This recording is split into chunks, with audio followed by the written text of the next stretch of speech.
kryetar, rikthehem në të sallë pas 20 ditësh përjashtim, për të cilin me thënë drejtë nuk e kuptova pse u përjashtova, dhe madje edhe kur kërkova të drejtën e fjalës në byron e kuvendit, kjo e drejtë na u mohua.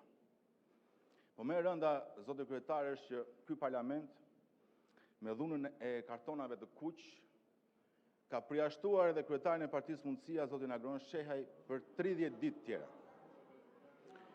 Dhe në total, nga fillimi i këtij sesioni, kryetari i një partie politike që ka marrë 50.000 vota në zgjedhje të administruara nga ju, me numëruesit tuaj, ka munguar 3 muaj në këtë seancë, 1/3 e kohës.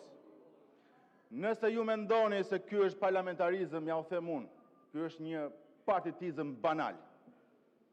Nuk buron legitimiteti nga kartonat tuaj të kuq që ngrini dhunshëm, po buron nga qytetarët, të cilët kanë dalë në rrugë, në shesh sot, në bulevardin Dëshmorët e Kombit, që kërkojnë dorëheqjen e kësaj qeverie dhe shpërbërjen e këtij parlamenti të turpshëm. Po ku e keni parë ju të përjashtoni deputetët, të gjithë deputetët e një force politike? Çfarë kujtoni se jeni ju? Jeni pronarët e Shqipërisë ju? E keni kthyer në këtë parlament në një deregje? Si mund ta bëni këtë gjë? Si mund ta bëni këtë gjë? Tjetër, zotë kryetar,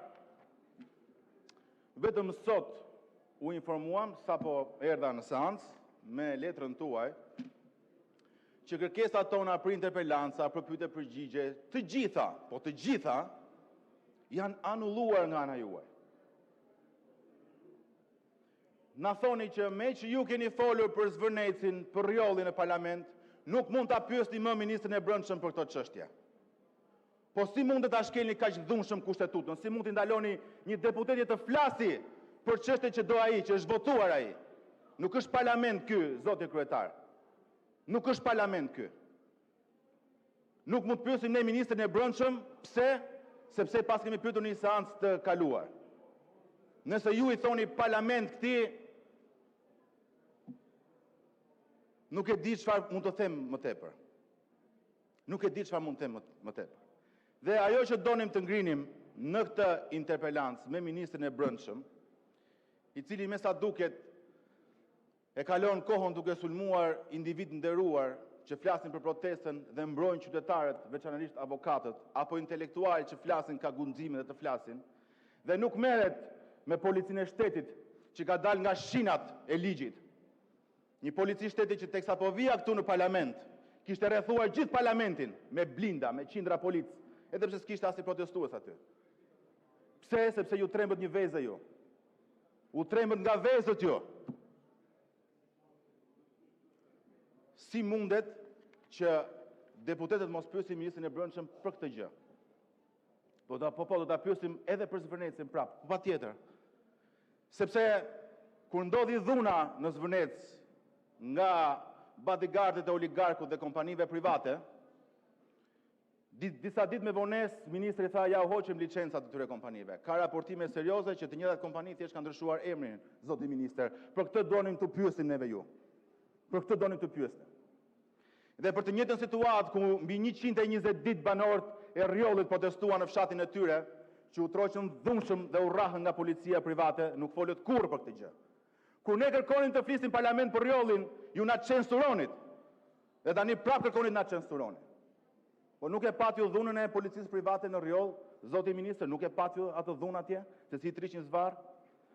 Po policia që ka marrë zvarr nëna me fëmijë dhe grashta Xana e ka shoqëruar në komisariat, edhe pse vendimet e gjykatave thoshin një pas një që nuk duheshin prekur, dhe i troqët zvarr. Dhe kur u mbush kupa në Zvërnec, bëni sikur po hiqi disa licenca. Po kalojmë edhe më tutje. Sjellja e policisë së shtetit në raport me protestën kombëtare që kërkon dorëheqjen e kësaj qeverie është e patolerueshme. E patolerueshme. E teksa kryeministri ka lëshuar gojën, që i quan shqiptarët drejnin shqiptare si nazist, është policia juaj që po sillet si një Gestapo. Janë mbi 300 njerëz të shoqëruar. Pa arsye, mbi 300 njerëz. Çfarë është kjo polici që i merr njerëz në telefon paraqitur në komisariat? Edhe gjykata ua ka rrëzuar. Ua ka rëzuar, ju prapë vazhdoni të një gjë. Tek protesta që ndodhi para parlamentit. Zoti ministër, në qoftë se veza është akt dhune, ju qofshi. Është një akt civil. Dhe ata që e kanë marrë përsi për vezën, turpi për ta. E du ta kuptojnë mesazhin.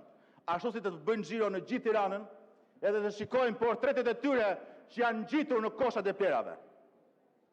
Së mos, për ju zoti Balla, janë mbushur koshat e plerave, me portretin tënd. Janë mbushur koshat. Shëtit Tiranës do e shikosh. Dhe mund të gjesh ratlëk vetëm në Bruksel, kur shkon dhe luan bixhos në mes të Brukselit. Turpi për ju, dhe flisni për imazh të Shqipërisë. Tjetër, kalojmë prapë te policia. Do kalojmë te policia. Treshje zvarr, gazi lotcjellës, ai piperja rinjve,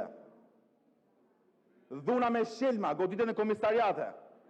Kësa i thoni ju policie europiane? Kësa i thoni policie europiane? Dhe ç'është më e rënda? Ç'është më e rënda? Ka nisur policia e shtetit hetim, sipas tyre për 10.000 shqiptarë që flasin lirshëm në internet dhe u fusin nga një review negative klientëve të Edi Ramës. Kjo është. Nëse dikush i ka nxirr imazhin Shqipërisë, është kjo qeveri. Kjo qeveri. Sepse imazhin Shqipërisë ka ngrit protesta, që flet e gjithë bota e civilizuar, që flet Parlamenti Evropian, që flasin mediat perëndimore, për rini shqiptare që është ngritur në këmbë dhe kërkuan një vend normal, një vend ndryshe. Ndërsa ju keni shkuar në media si një vend që me parat e buxhetit paguani një këngëtar adhurues të Hitlerit. Ju, edhe flisni për imazhin ju që del kryeministri flet në anglisht, si i vetmi vend që ka shpëtuar e brend gjatë lufte. Dhe çfarë bën? Paguan me parat e shqiptarëve një adhurues të Hitlerit që vjen në Tiranë. Turpi juaj. Dhe për ta përmbyllur, është ironike në fakt, është një ironi e historisë, zoti kryetar, se fiks 30 vite më parë, në këto vakte, në Tiranë erdhi grupi i famshëm La Bush dhe i kënduan shqiptarëve Sweet Dreams. Por të reklamuar atyre ëndrrën se mund të futesh kursimet në firmat piramidale dhe mund mos punosh.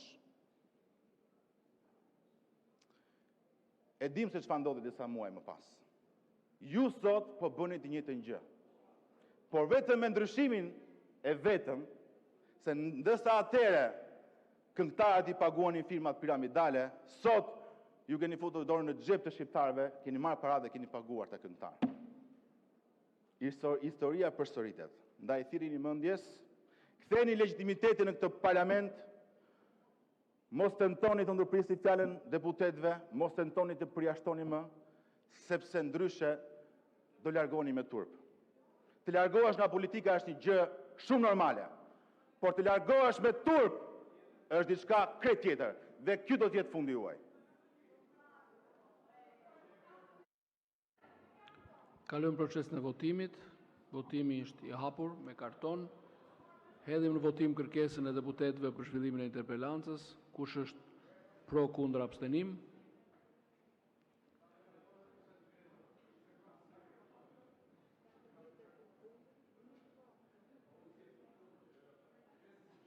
$72 kundër, 2 pro. Abstenim nuk ka, kërkesa nuk miratohet. Ju njoftoj se në bazë të nerin 103.8 e rregullores kuvendit nga kryetari i grupit zoti Balla kishte kërkesë për replik.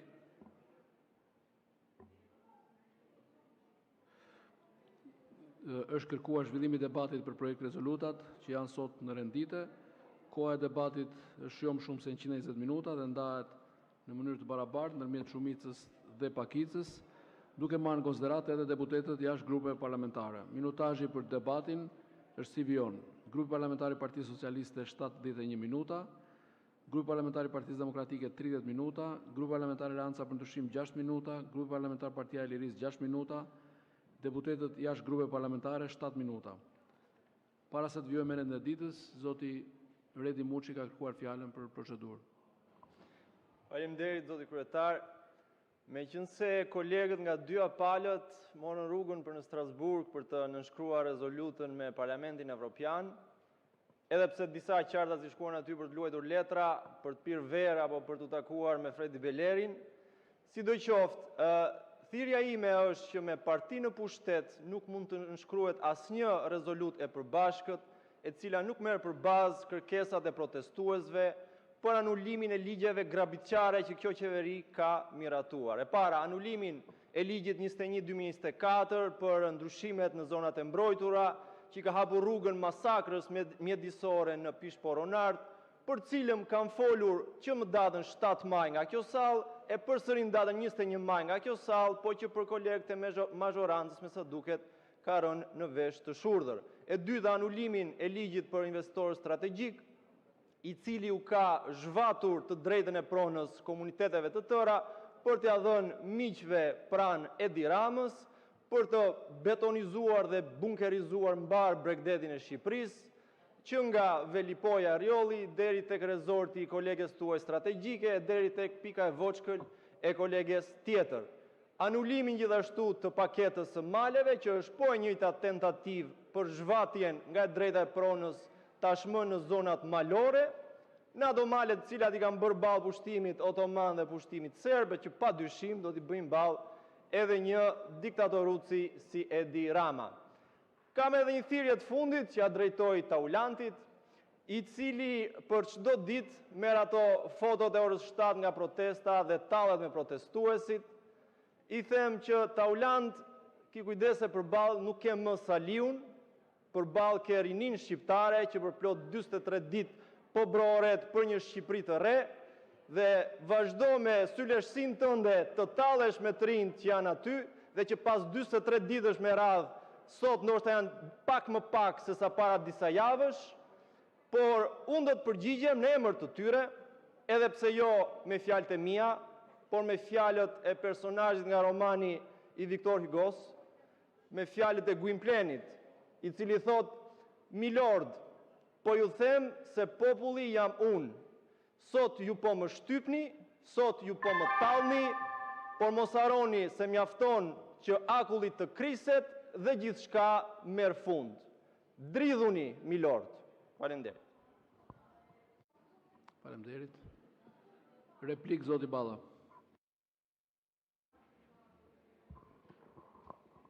E para, ti s'ke asnjë të drejtë, as politike, as morale të flasësh në emër të popullit, sepse të paktën në këtë sallë, në emër të popullit, ka një shumicë të caktuar nga vota e një viti më parë, ndërkohë që ti je thjesht dhe vetëm aksidentalisht në këtë sallë, sepse ke ardhur për shkak të dorëheqjes së një deputeti tjetër. Pra ti ke ardhur hajdutëshe në parlament. Ti. Unë nuk tallem me protestën. Protesta, kur nisi, ishte diçka e bukur, nisi në emër të disa kërkesave që lidhen për mjedisin, por prej ditës pare kam thënë dhe do vazhdoj ta them, nuk e di sa mirë ndiqni statuset e mia të orës 7, transparencë është ajo, tregon se si kur hyri Saliu, hyri Gonja, hyri Qorri, apo ndonjë tjetër, flamingot fluturuan dhe ngelën soga si puna jote. Edhe si puna e këtij tjetrit, edhe si puna e Gones, edhe po ju kthej përgjigjen të dyve. Gone, përmes këtij tjetrit, sqaro se si mund të shesi një njeri një apartament 151 metra katror për 15 milion euro. Kaq. Por petat e byrekut po hapen, siç u hapën edhe historitë e përfshirjes së lloj-lloj balte, lloj-lloj llumi. Dhe një gjë duhet ta dini. Flamingot janë një zog shumë i pastër dhe nuk rrin me llumin. Prandaj ikën nga ju. Llum. Përfundoni, lutem.